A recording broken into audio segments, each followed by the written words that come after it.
lucky enough, I brought Rhys Patchell down here today. I've always fancied myself as a kicker. I used to kick when I was younger, and Patch made it look easy.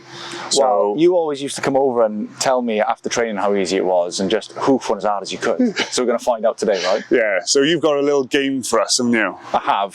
So we're going to play like what the kicker is, just as a bit of fun when we collect the ball, bit of rugby golf. Yeah. So we'll start on a tee, for example. So we'll use a cone over there, we'll go around the post, and then there's a gate over there, and we'll call it a par 1, 2, 3. Yeah. And we'll go head to head, but obviously, so if I get it, you've got a dicky leg, don't you? Yeah. So this ain't product placement. I've actually got a bad hamstring from touch on Monday, right. So that's a bit favours you, doesn't it? Really? Yeah, a little bit. I tell you what, though, if you hit a drop goal from here, I'll give the coffees, is that? Yeah, all right. Yeah, all right. There's only one of us played many times for Wales and played for the Lions, but yeah, I'll get the coffees. Yeah. My drop might be terrible, but it's online. Right. So if my hamstring was fine then, I reckon I would have had it. So distance is key. I need long holes. I need par 5s. Par 5s is the key. Here we are, right. You better go get the ball and then... We're going to, from there, you hold that. Look after your hamstring now, Josh. I can't have any excuses. Yeah. Tip it back and come right. Tip it back and come right. But hole number 1, from the tee, you can go off the tee if you like. We're going to go left of these posts. So left of the left-hand post, around the post, and then there's a gate just before the Astro, and you hit the gate. So because you've seen my distance there, you've gone even further now. Flipping right, we spoke earlier about this. Mate, we were going to start on the 22. Mate, I'm in a compete to win mindset here. Yeah. So, rock, paper, scissors, 1, 2 show or 1, 2, 3 show? 1, 2 shows, eh? Okay. You're going paper, and you? I always go rock. Okay. Ready? 1, 2, show. Don't play my games with me. Right, so who's going? Well, your choice now. I'll go first. All right, then. Takes the pressure off, doesn't it? Are we doing closest to hole? Depends. No, you've got to put it. You've got to go around the posts. No, there's no close to the hole. Who's taking the shot? Oh yeah, it's like proper golf. Yeah. See, you're making up rules now. Mate, it's like proper golf. Right. Oh, well done. Oh, that's going to roll lovely. He's not gone round the post. That's disappointing. You said... I said round the posts. I said round the posts. Oh, yeah. Because he's on home soil. I said that's all gone daft. Go on, then. Shouldn't be closer now. You've kicked all your life, mate. And short. Mate, I'm happy with that. I got a nice line in now. I've got a nice line in. You've got to waste 2 shots to get around the posts here. Yeah. Mate, I don't know, if I curl it, do something like that. You could curl it, but I think I've got a better line here. So, Patch, let's go Glantaf. Yeah. Mate, the field of dreams. So it was myself with Bryntig. Is this where it all began for you? Yeah, so I was lucky. I went down to Crick, down on the Taff Trail as a junior, played a lot of rugby there.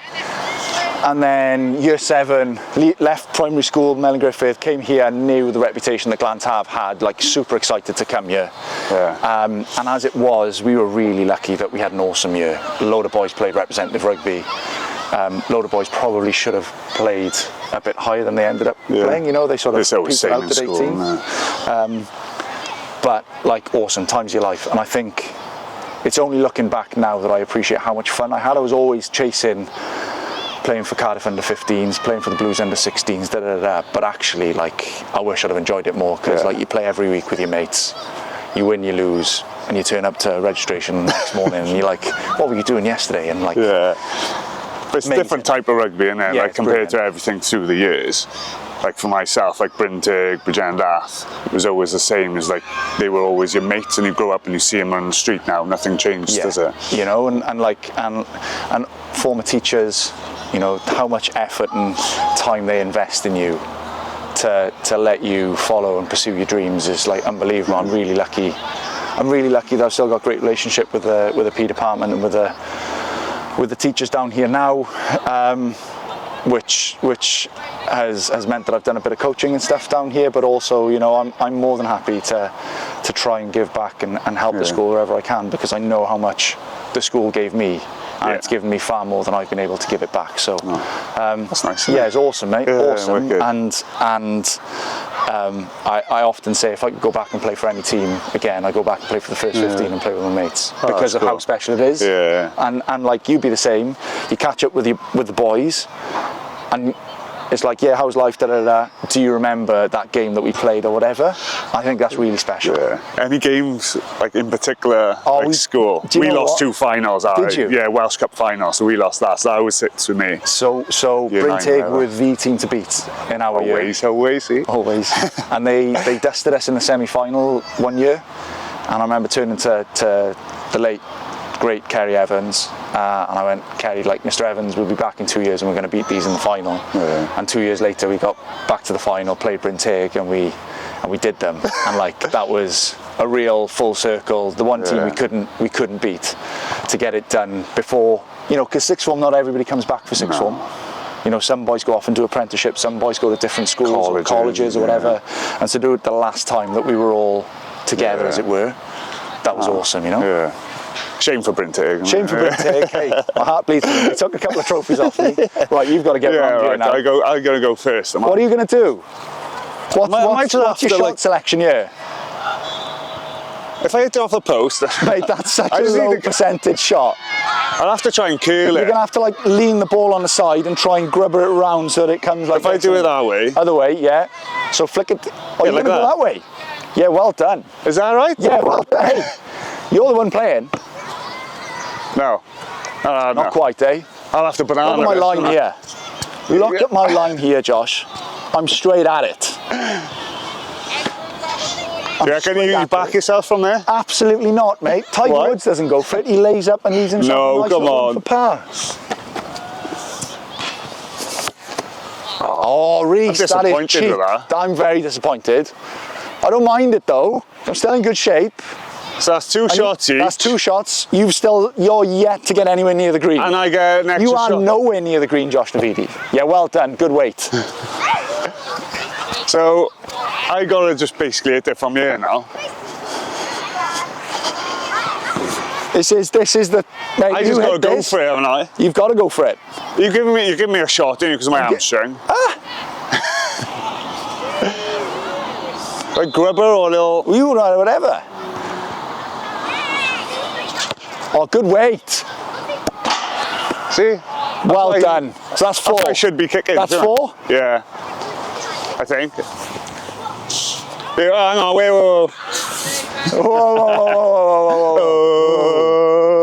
Slow clap as well. Lee halfpenny. Do you remember that chant? Lee halfpenny. Lee. Fish used to do in the change rooms for pens all the time. Class. Right, happy. But I'll give you a shot. I'll give you a shot because you're hamstring.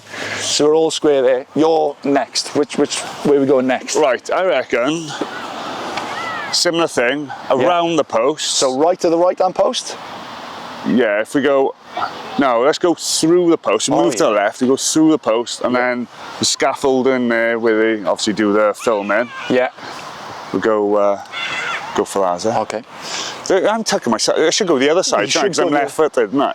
Yeah, I would. But you said about using the opposite foot as well. Well, that should be a handicap. Where do you want it? I should just go from here. Go on then. Which side of the post? Straight through. Straight through. Or around. No, let's go around. Let's go around. You're cool. Let's go around it. Fine. Around the post. Around the post to the scaffolding. Yeah. Par what? Oh, you should be getting it for 3, shouldn't you? Par 3. Here we go. Yeah, easy. Oh no. Oh, Josh. Oh, Josh. Oh, Siomedig. I was going for a banana. I know you were. I couldn't believe you were trying to do that. I've got my boots on. We're just going to go there. That's hanging flight. I got legs on it. So I go the old spiral. Yeah, pull it out. The old spiral. That's what you used to do to me. You watch this patch, you used to be like, ah. But actually, I used to kick a lot back in the day. No warm up. Well, I used to bang drop goals from the halfway. You used to have to rehab your hamstrings. That's why I reckon I got a bad hamstring. I used to drop goal from the halfway to warm up. Back in school, this was mine. Mate, no bear back then. No. Looking after my hammy. Go on then. I can't. For all the days, how long we try and be arranging this? For all the days I've had to have a bad hamstring. Busiest man in South Wales, Josh. I'm going to go the old spiral now. Yeah, pull it out, Josh. Keep your toe pointed. Yeah, well done. It's like an old Gavin Ensign. Or young Gavin Ensign, I should say. Do you know what? I've got a lot of time for that. Happy with that. What part of the scaffolding am I hitting? Oh, the backside. Yeah. Oh, any part of it. Yeah, any bit of the scaffolding. Yeah.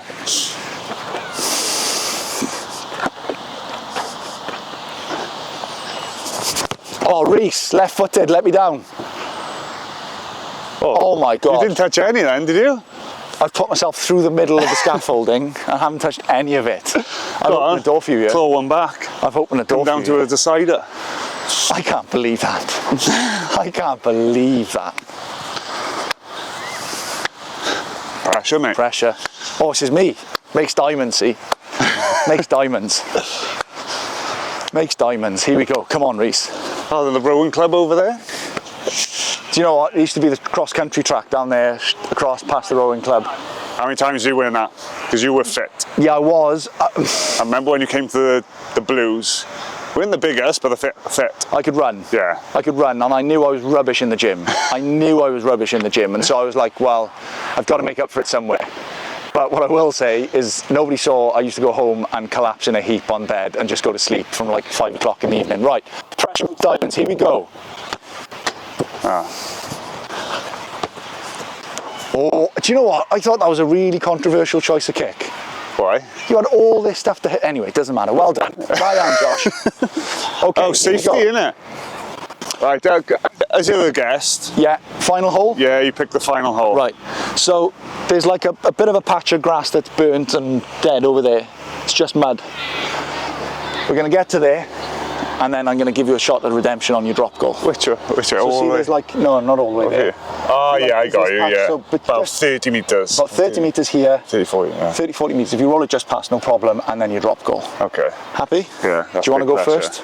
No, you go first. Okay. Yeah. I want to feel the pressure. I do well under pressure. Big game player, That's unfortunate that's just hit big game player. You are a big. I'm gonna have to hit the big drop goal here. I gotta hit the huge drop goal. I see you back further. Oh, down. Oh, it's stuck as well. Oh, you got a bit of an angle. Like there's something in the ground, yeah. Yeah. Groundsman at Glantaf needs a bit of work, doesn't he? Have a word. Cardiff Council. Come and cut the grass better. Mate, how are you enjoying retirement? Nice, I haven't seen you like for a long time. It's been good. Down a couple of kilos now. I need to probably get back in the gym because too much touch. You know what it's like. You do so much weights and stuff over the years that like it's nice to have a break from it. But I've had a long break from weights. Yeah. So like doing touch, you don't notice that you're actually working, like a bit of fitness. Yeah. So yeah, it's going right. Do you know what? It's nice that your body doesn't creak as well. Do you know what I mean? Like your shoulders are sore after jackling all day. Well, yeah, fair enough. Right, come on in. Right. This is. Well, I wasn't far off that. I like your angle a bit better. Here we go. I don't. Drop goal. Indai tree. Yeah? Oh, well, been in that position before? Like. Oh, yeah, twice. I hit one against Australia and I missed one against South Africa in the World Cup. Actually, I was a bit further back against South Africa. I was like back here. And like, we were going nowhere and I could see the ref was dying to give a pen. I was like, I've got to get rid of this ball quickly. And Faf de Klerk was like, because normally you see him, right? Because he's got a massive shock of bleach blonde hair. And I couldn't see him. I thought, great, now's the time. And then from nowhere, he comes from like the short side, the blind side of the ruck, comes round here and just appears right on top of me, and I just got a bit tight. And that would have given us, at the time we were 13 all, that would have taken us to 16, 13. Yeah. Yeah, that's a tough one to chew, that was. But the one against Australia, sweet as a nut, all I heard was Paddy Clark shout no. I was in the pocket and we felt like we were on top. But do you know what used to really wind me up? I'm going to go back to this. Come on then. Penalty advantage. Yeah. 10 drops in the pocket. I'm like, no. You got advantage to play there. But you know, like sometimes, if you know that you're going to take a shot at 3, yeah, I'll just take the shot at 3 anyway. Yeah, but then if you bang it up on a spiral bomb or something like that. Yeah, no, it's fair enough. I must have showered you a couple of times. Yeah, I had a couple of them. I had a couple of the death stares off Navs. I was always nice to you. Yeah, you were, generally. Navs made all my tackles for me. It was awesome. Right, come on, Rhys. Right, nice and tall. To win it, really, isn't it? This is to win it. Nice and tall, pillar to front, follow along, crutch 45. Oh, I've gone left. Oh. Nice strike. I don't think I got do you see how far I come off left though? This is it, Josh. I've opened I don't feel like I got the distance. All right, come on, Ant. Back myself. Oh, yeah. Hey, should we call it an honourable draw before both of us tear our hamstrings? I think we do, don't we? Yeah. Let's die out. Let's have a sit down, I think. I'll give that to you, really. I'll give that as a guest. So we're going to clip that up. So I won the kicking winner. Now we call it a draw. Is it honourable draw? Honourable draw. We both walk away with our pride somewhat intact, but somewhat bruised. So coming back to Glantaf memories, spoke briefly about obviously school memories, how, like leading from school into academy. How did that go about? Like obviously you have Blues South, you would have been? Yeah, so I was, I think it'd probably be fair to say that I wasn't a fashionable player. You know, like I came through in the age group of Ellis Jenkins, Harry Robinson, Corey Allen, those boys, and like you could tell that they were going to be pro players from an early age. I probably didn't fall into that category, and so I was really lucky that awesome teachers in Glantaf who were really inspirational and really supportive. I had a gap year to go to Canada. Okay. When I finished sixth form, I was going to go and be I'd organised through the school a year as a student teacher at Shawnigan Lake School in Canada, private school out there. And Glantaf and Shawnigan had like an exchange programme for rugby tours and stuff. And so I was going to do that and then come back and study at Cardiff Met.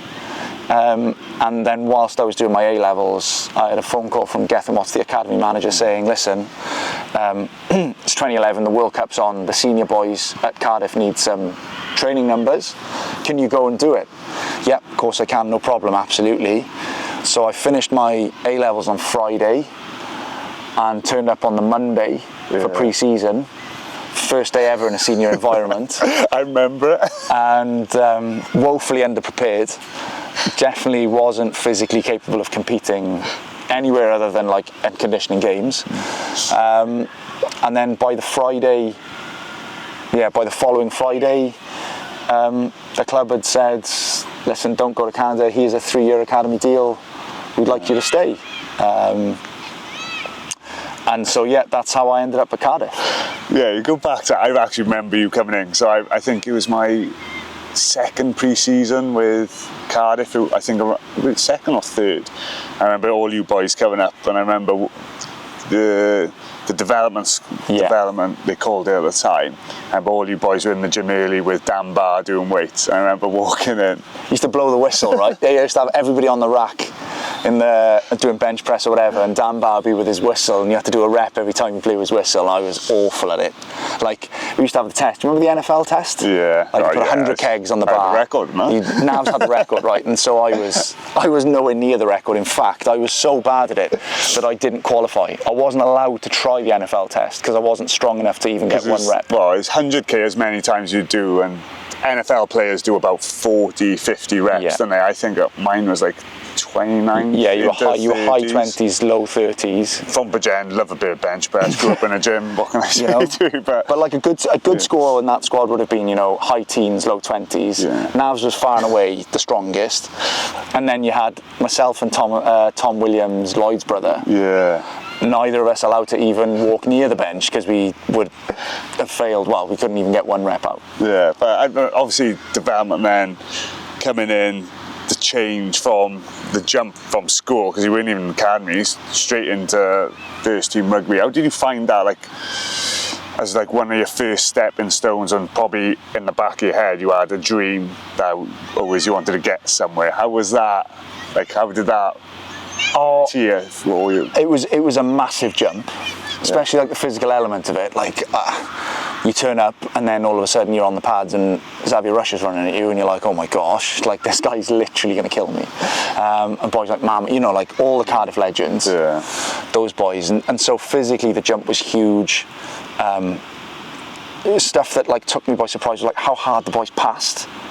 At school, because you play with like different abilities. I was lucky I played with a good team, but the ability level is different. And so you see somebody who maybe plays socially but hasn't got aspirations to play pro, and you can't zip the ball at them, but you go up with the seniors and everybody's like rocketing the ball in at each other. I couldn't believe my hands used to hurt at the end of the day. That was cool. I just really remember how hard it was, and like nothing was really given to the academy boys, which I think was cool. Like, you know, if you got a rep in with the first team, like you'd earn your rep with the first team.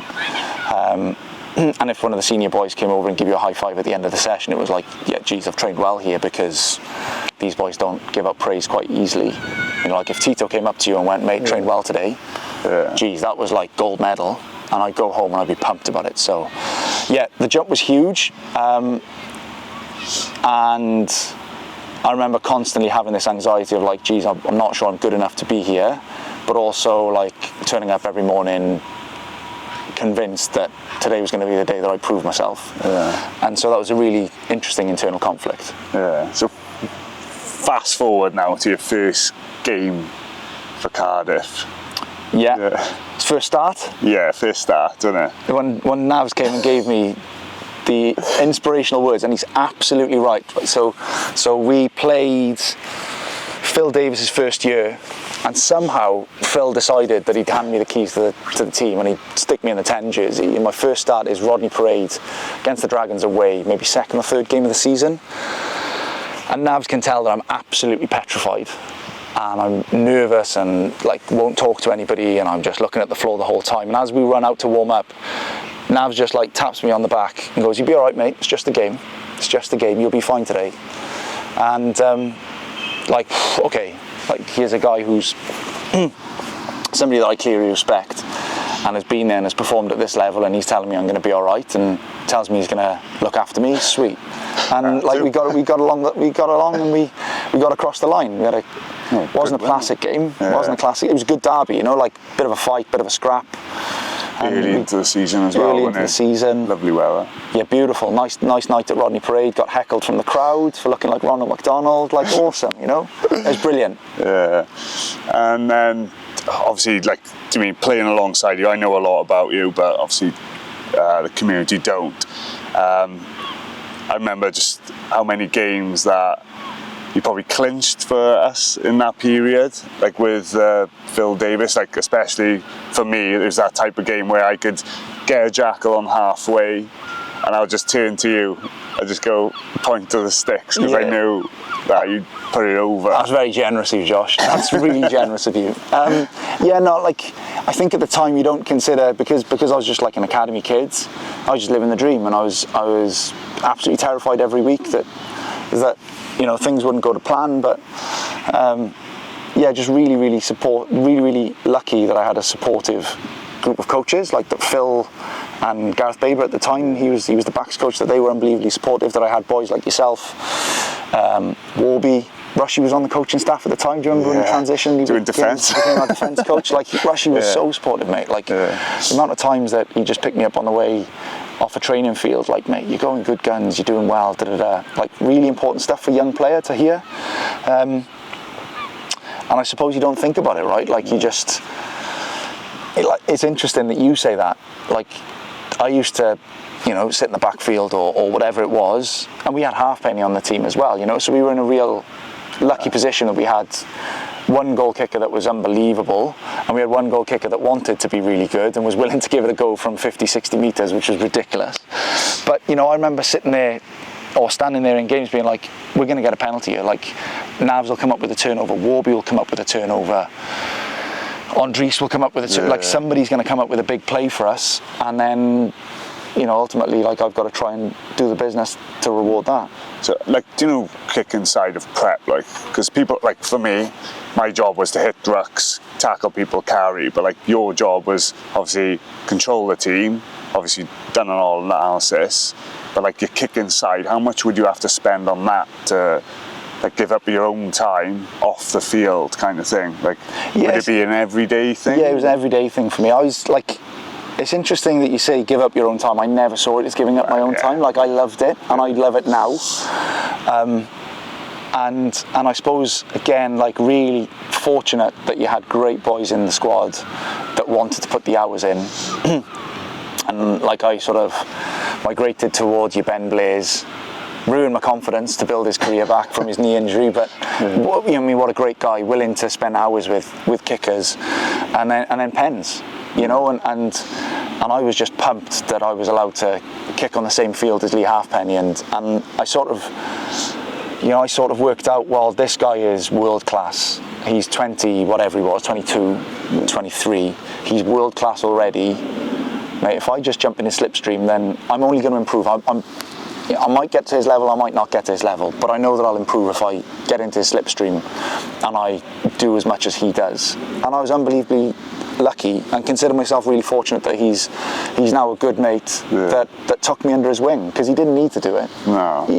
He was I reckon that I imposed myself on him, because I'd kick as much as I could, and when my hamstrings were shot, I'd stand behind the post and kick the balls back to him. If he was doing 10 kicks, you were doing 20 probably. Well, but it was a real eye-opener for me as to, I thought I needed to do a lot of work, but this guy's world class.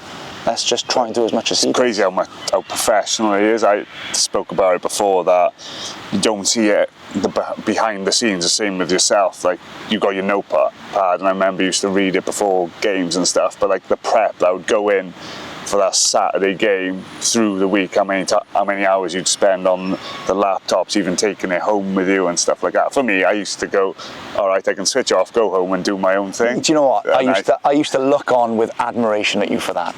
I would have loved to have been able to gone home and been like, cool, I've finished for the day, close the laptop, put it away and get on with my evening, but I couldn't. But yeah, how did you find that mentally? Because I was always good at switching off, but how did you find that? If it was always... I was dreadful at it, and I still am dreadful at it. I probably got better with experience and with a bit of age. And I suppose as a 10, it's like, for us, it's like studying for an exam. And you're convinced that the only question or the only subject for the exam that you don't cover is the one that you're going to be asked on the weekend, and so you want to know everything about everything. And I've probably got better. I probably did get better towards, the latter end of my career, as being like, actually there's a critical amount of information that I can hold on to here, and then the rest of it, I'm doing it for the sake of it, not because it's actually benefiting me. But like, I suppose that preparation, the stuff you do away from it, is, well, if I can have a good Monday, and I can have a good Tuesday, and I can have a good Wednesday, have a good Thursday, good Friday, well, I give myself the best chance that Saturday's going to be okay. And it played on my mind that if I didn't get that sequence right, that I was leaving Saturday to chance. I've always found, like a Friday team run, you could have the worst team run ever, you have the best performance. Yeah, absolutely. Remember that game that we beat Toulon, stacked, Johnny Wilkinson, Matt Gitto? Yeah. And I can let you explain it if you want. Well, like, we went to Exeter the week before, right? So it's interesting, people don't know, like, Toulon approached me the year before. They thought Johnny was was retiring, and they needed a young 10. They thought, anyway. And so we lost, the point of the story is we lost to Exeter the week before, down at Exeter, got absolutely pumped, and we're on the bus home, we've got Sky Sports on, and Toulon are playing Glasgow, and they're battering Glasgow in the sun, and I'm like, what have I done? I could be in the sun in the south of France, winning, and I've just been pumped. And then Toulon came to town the week after, and we got beaten so badly, we decided that we'd have a couple of days off. We then had a review on, say, a Tuesday, or a Wednesday. We had a review on Wednesday, so we had played on Sunday, Monday, Tuesday off, review on Wednesday, went whitewater rafting to raise a bit of morale. We had one session on the Thursday, we had team run on Friday, and then we beat the European champions on Saturday. And you're right, it was the worst team run. Balls are down, boys don't know their roles. There's late changes to the team because of illness and injury and all sorts of stuff. And I was just like so anxious going into the game, thinking, we haven't had a week's prep here, like, this is nuts. We're going to play against this stacked, like the Monstars from Space Jam, It was like that, wasn't it? It's ridiculous. And we did them. Gazzy Davis scores this unbelievable try and wins us the game. And like, one of the great days. Yeah, because that sits with me to this day. Like the prep, you can always look down to the prep of it, Monday, Tuesday, etc. But just having that one review, whitewater rafting, team morale is half of it, isn't it? It's how you create that environment. Is there any environment you've been in that you've gone, oh, this is how, like, for argument's sake, I know, like for you want to lead into coaching, you've done a lot with school and stuff. Is there something that you think in the back of your mind you'd like to create as a... Yeah, I know what you're saying. Like, I really enjoyed the Highlanders. I thought that was awesome. And there's a lot of stuff that's around the Highlanders that helps create that culture. Dunedin's a small place. Everybody lives within 10 minutes of the training facility. Everybody goes to the same coffee shops because everybody lives locally. Like, it's really easy to create culture there. But I think it's something, like, you know this. You walk into an environment or a team, and you go, this place has got a good culture, because you can just feel it from the minute you walk in. And we've probably also been in teams where you walk in, you're like, oh, there's something a bit off here, and this needs to be fixed up in small places, and it'll have a significant difference. Yeah, the older I get, the more curious I am about it. When I was a youngster, I didn't care. Like, I just thought that the be all and end all was what we do on the pitch, and like that was the only thing that contributed to success on the weekend. But yeah, definitely, the older you get, the more you realise, you got to look at this holistically to set the boys up for success.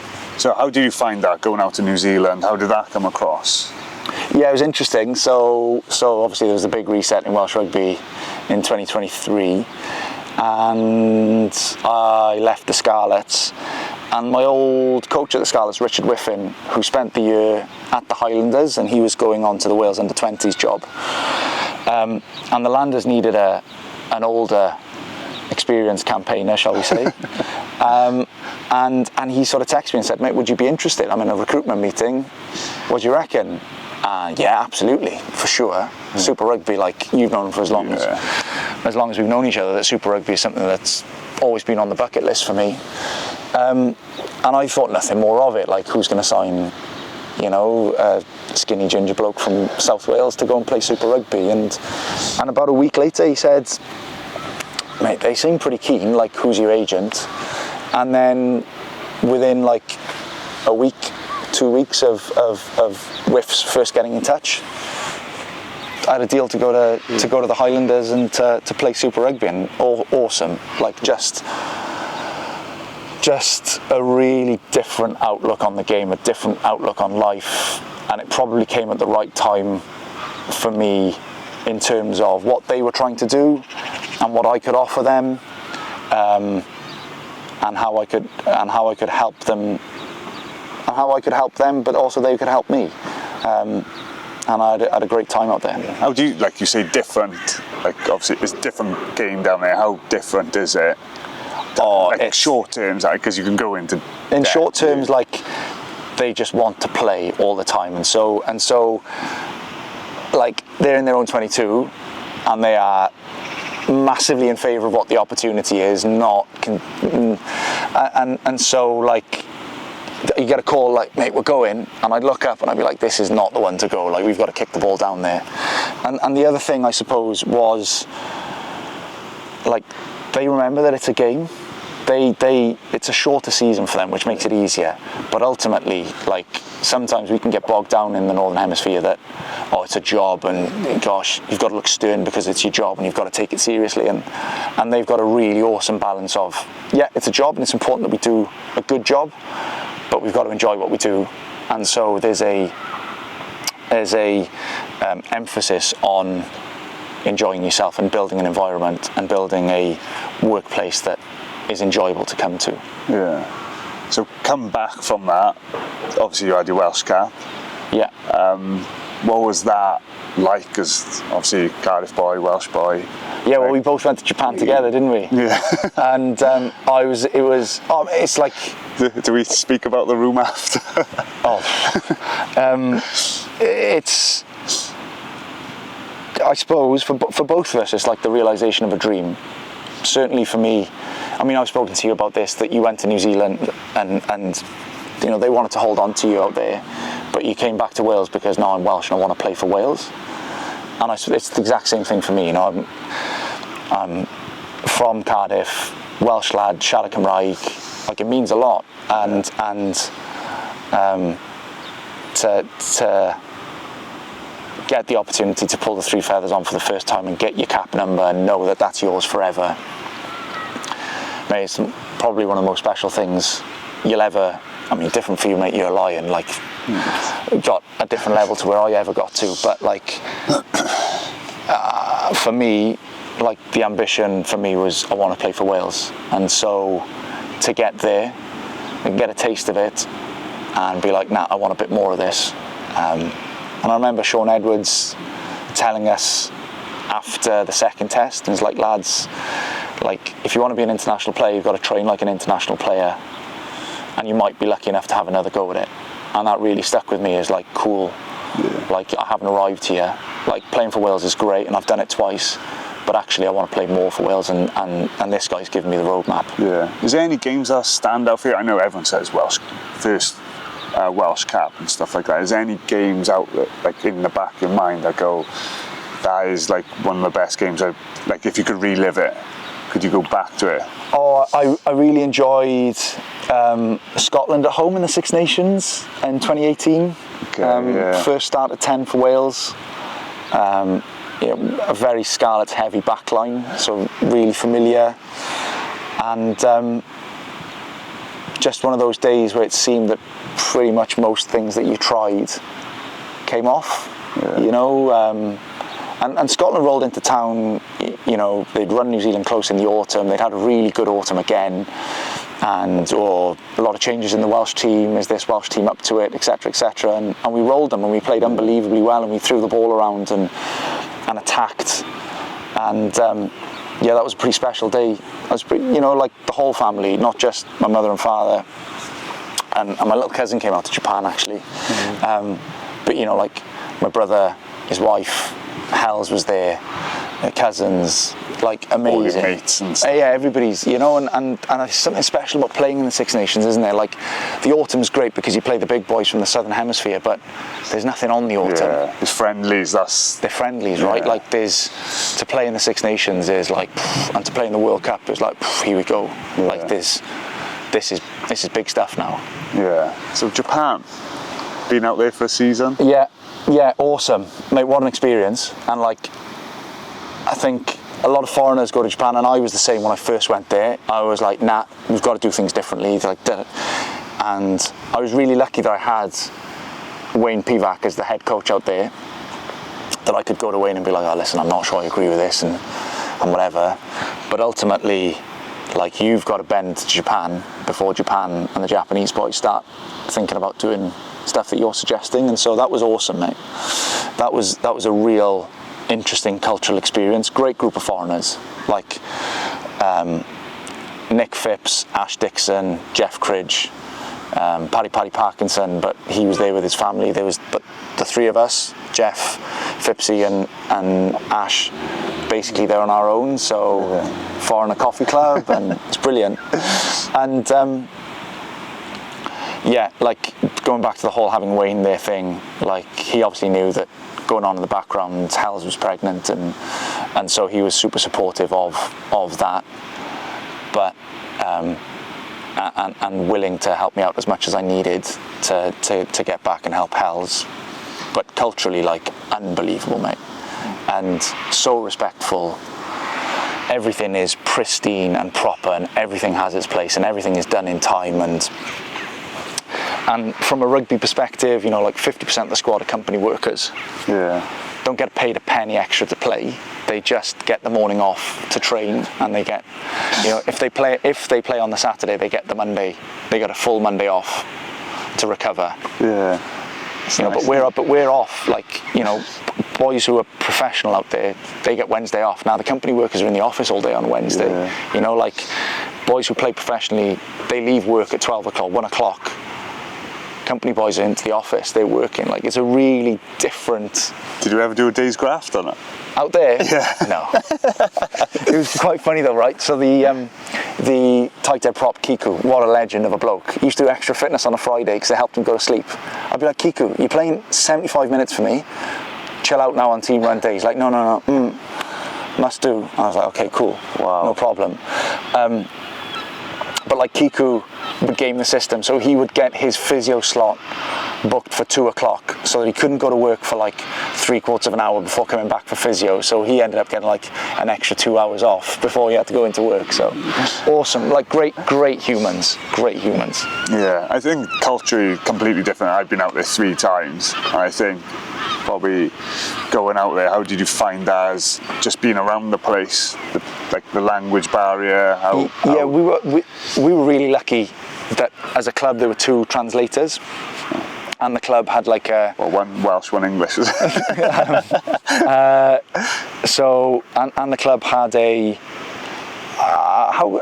players, like an off-field manager. So Suzu was brilliant. Like if I had any issues with the bank or whatever, if my agent was busy, if Miwa-san was busy, I could go to Suzu-san and she would help me organise going to the bank or organise filling out these forms or whatever it was. And so like, yeah, really difficult with the language barrier, but the club did make it as easy and as smooth as it could be for the foreigners. Picked up a little bit of Japanese, like enough to greet people in the morning and say thank you, and